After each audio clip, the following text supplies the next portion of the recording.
move over Harry Potter. Nicolas Cage is the new magician in town. Question is, should you see it, rent it, or skip it? Kevin Carr, the movie critic for FatGuysAtTheMovies.com, joining us. And Kevin, The Sorcerer's Apprentice comes out. Yes. It's kind of like a dream job, really, for any regular guy. I guess so, yeah. I mean, that's where I would like that job. Who wouldn't? Who wouldn't want to become an apprentice to a sorcerer? And that's really how Disney's promoting it, saying, you know, wouldn't it be neat if this happened to you? Sure. And it's a story about a guy who's in his 20s who's kind of a nerd. He's Jay Baruchel. We've seen him in movies like he was Knocked Up, right? Wasn't he in Knocked Up? He was a smaller part in Knocked Up. Yeah. He was in She's Out of My League and How to Train Your Dragon. He did the voice. Right. And he's a guy who discovers he's got a little bit a chance to do sorcery, and Nicolas Cage is teaching him. It's based originally on the Fantasia short. Okay, so there are wizards. Are Harry Potter fans going to actually like this? Yeah, it skews a little younger. I mean, Harry Potter goes from very young to Very mature, grown-ups, and this one's maybe for younger kids. It's more like for your Race to Witch Mountain crowd.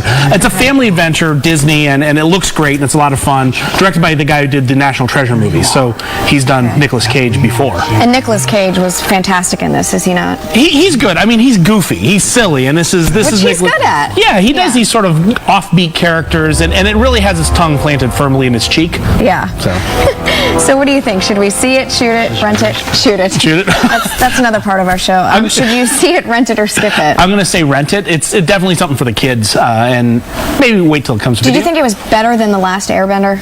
Oh yeah, Okay, good. Better than Airbender. Go check it out then. If that's what you're comparing it against. Okay.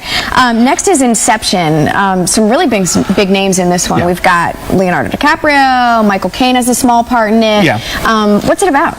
Well, it's about a guy played by Leonardo DiCaprio who can go into people's dreams and can go in and extract information. And it's sort of this Mission Impossible kind of thing where he takes people and they're going after and they're trying to manipulate dreams and get information out, put information in. It's directed by Christopher Nolan, Who did Dark Knight? Dark Knight and Memento. And it's really sort of that mind-bending kind of movie. It twists around. It can challenge you. I've grown up with the sci-fi kind of stuff, so nothing terribly new with this, but it's just really effectively done. It looks great.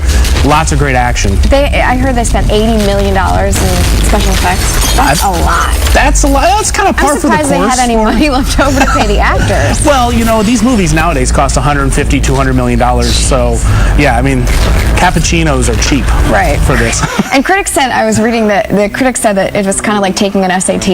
They were like just sweaty and nervous, and just because it's anxiety and it's. See, I don't see it as being that really smart and original. It's very well done. It runs 2.5 hours. Doesn't feel like it. It moves at a great pace. That's good. So, but like I said, I grew up with this kind of stuff. So. All right. So should we see it, rent it, skip it? I'm going to say see it. This one's probably the best one this weekend. All right. And then the last is a special treat for movie fans, local movie fans, because the Sundance winner is actually coming to Columbus. So tell us about that. The Grand Jury Prize for Dramatic Film, Winter's Bone, which won this past year, is coming to Columbus. It's opening this week, and you can check your local listings for it. And it's a real sort of heavy story about people in the Ozarks, and it's this family whose father has skipped bail, and they're trying to find him or they're going to lose their house.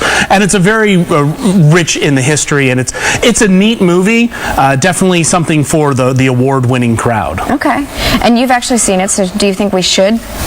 If you like this, go see it if you like it. For me, it's more of a rent it kind of movie. But if you like the Sundance, if you like award films, check this one out. Yeah. Awesome. All right. Well, thank you so much, Kevin. We appreciate it. And we'll see you next weekend when more great movies come out. Thanks. All right. Over to you. I'm thinking anywhere with.